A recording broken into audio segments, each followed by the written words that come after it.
Hello, my name is Larry Lundy. Today I'll be presenting my interpersonal communication project for Liberty University, class Human Services Counseling 508.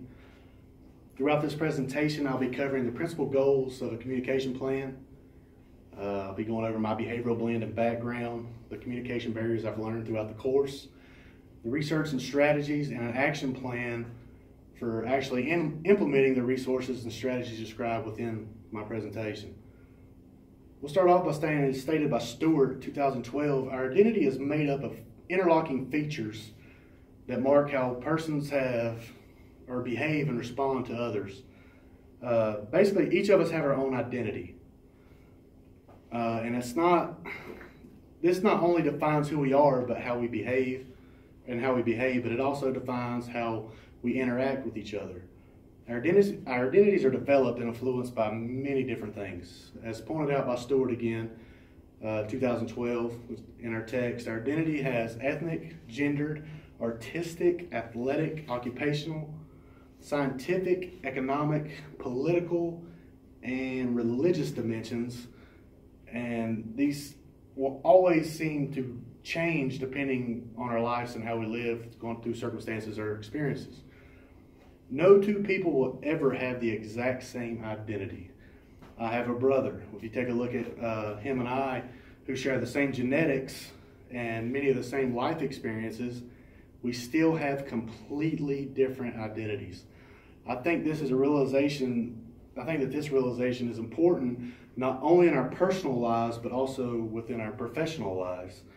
We must not only recognize that each of us has our own separate identity, but we must learn how to efficiently communicate and interact with various identities that we come in contact with, throughout our day-by-day activities.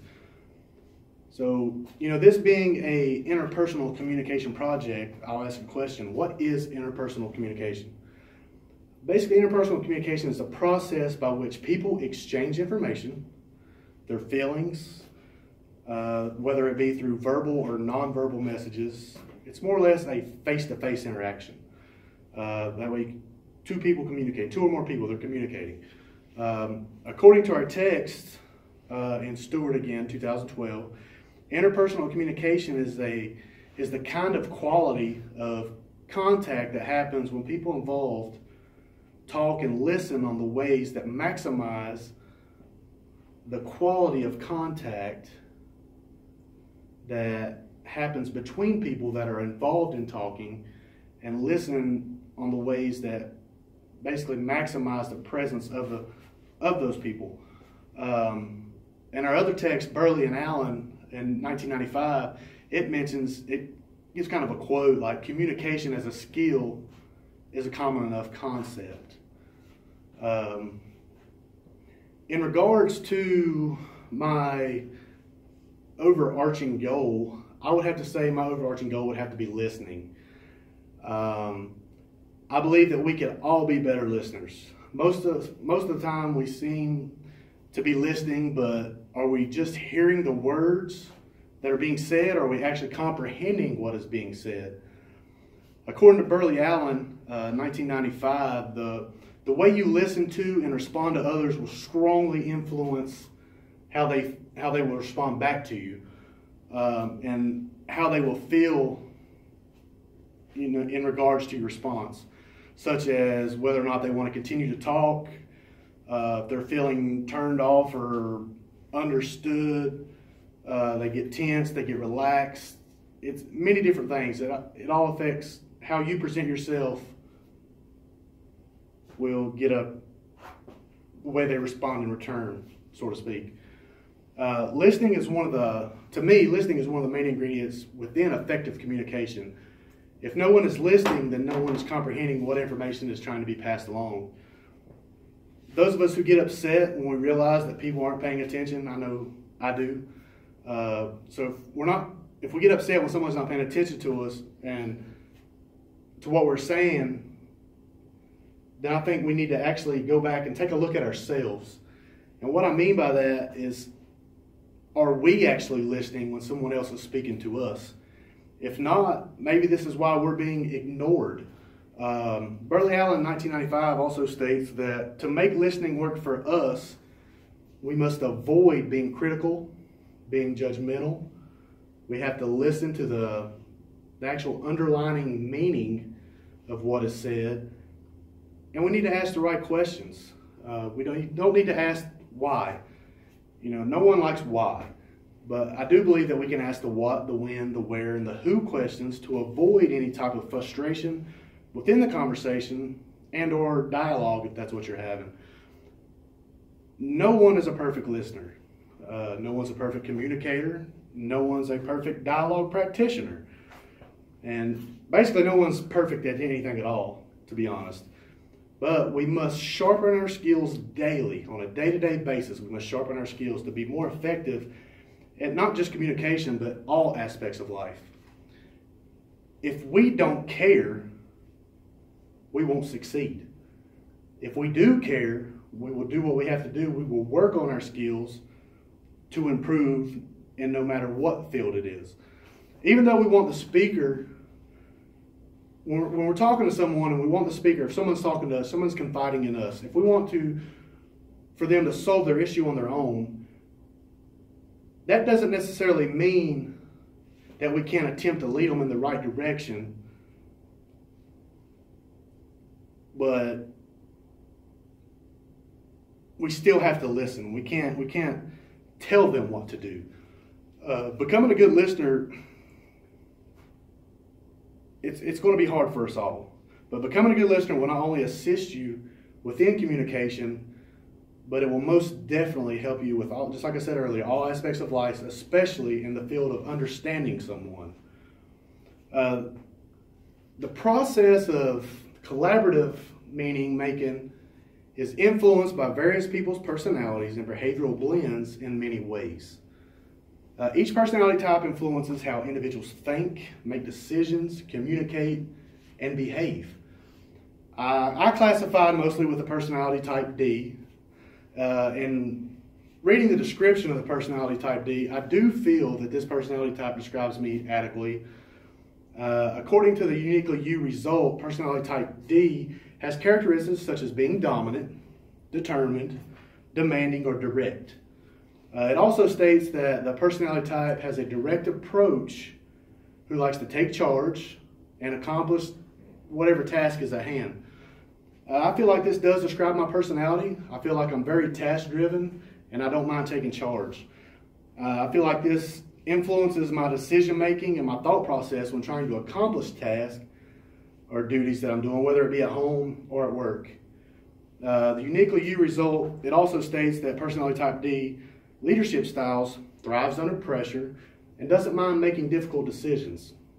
A little bit about my past. I did serve 6 years in the military, and I'm currently a corrections lieutenant in the Virginia State Department of Corrections. Being in pressure situations in which difficult decisions are required to be made is something that I've faced both in my military and corrections career. I think this may be why I choose the career fields I have, is because this is something that, unlike some others, I feel very comfortable with. In both these fields, hesitation is life-threatening and not a characteristic that can be afforded. I believe this characteristic of my personality has played a part of possibly why I do well and enjoy my career field.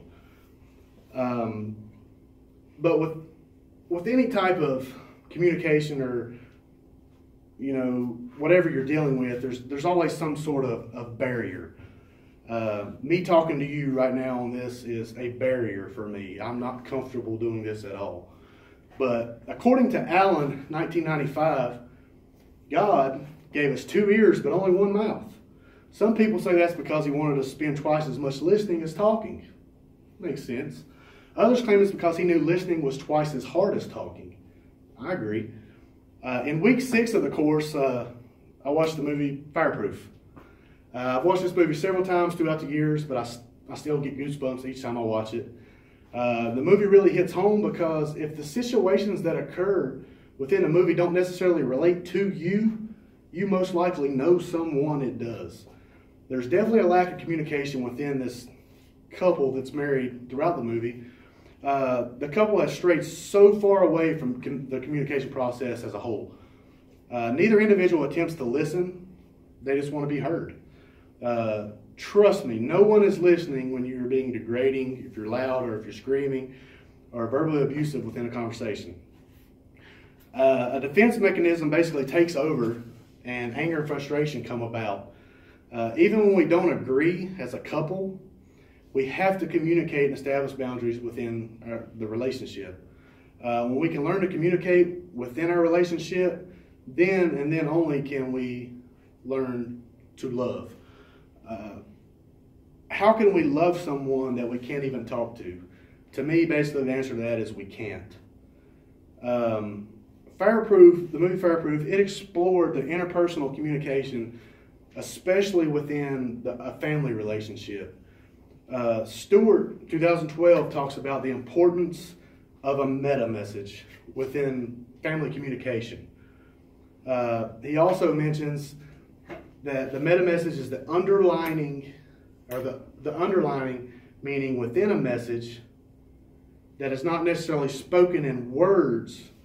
A meta message is how the listener's mind perceives the communication that is being said by the speaker. In any relationship, effective meta messages and interpersonal communication is key in order for the relationship to be successful. If I go back to the movie just for a minute, the movie Fireproof, it takes an in-depth look at a married couple who is struggling to make the relationship work and are contemplating a divorce. In the movie, you see firsthand a degenerative communication spiral. Catherine and Caleb struggle with communication throughout the entire movie. There are many scenes in the movie where you see them criticize each other. They criticize not only each other, but they criticize their friends. Another point made by Stewart is that he states, because those closest to us have a front row seat to the view our faults, we quickly react sometimes, like to overreact to any hint of criticism. You see this often in the movie when something simple may be said, but the meta message behind it causing it to be interpreted as something major, causing it to explode into an argument. It's amazing and sometimes amusing to see Catherine and Caleb's different views and interpretations of communication throughout the movie. One example I'll give you from the movie, and could be possibly one of my favorite scenes of the movie, is where the film goes back and forth between Catherine's conversation at dinner with her friends and Caleb having a conversation with his friend Michael at the firehouse. In the scene, the movie switches back and forth between Caleb and Catherine and shows their opinion of the relationship and what their issues are. Even though they both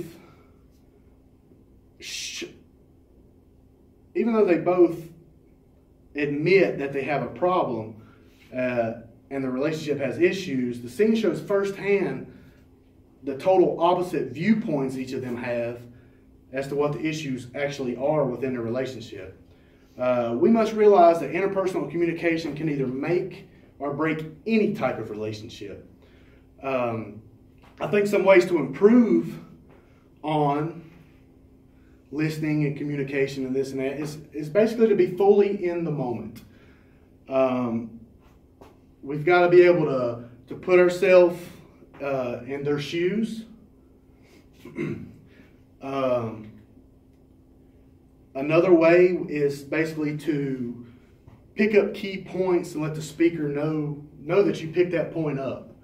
I like to try to practice active listening, and the reason I say that is because I mentioned earlier, I don't think no one can ever be a perfect listener. I think we could all try to work and improve on that.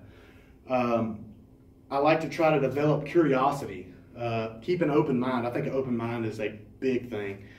And basically we have to have a desire for continuous growth on our learning experiences through this.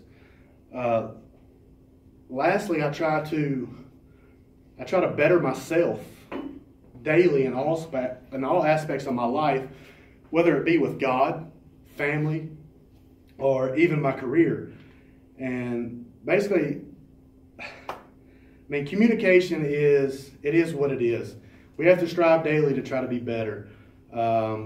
Listening, we have to be able to listen. If we can't listen, we can't communicate. And I'd like to finish. I have a quote. If I can remember what it is. It's Mark Twain, and basically what Mark Twain is trying to say is that if God wanted us, or if we were meant to talk more than we listen, then we would have two tongues and only one ear.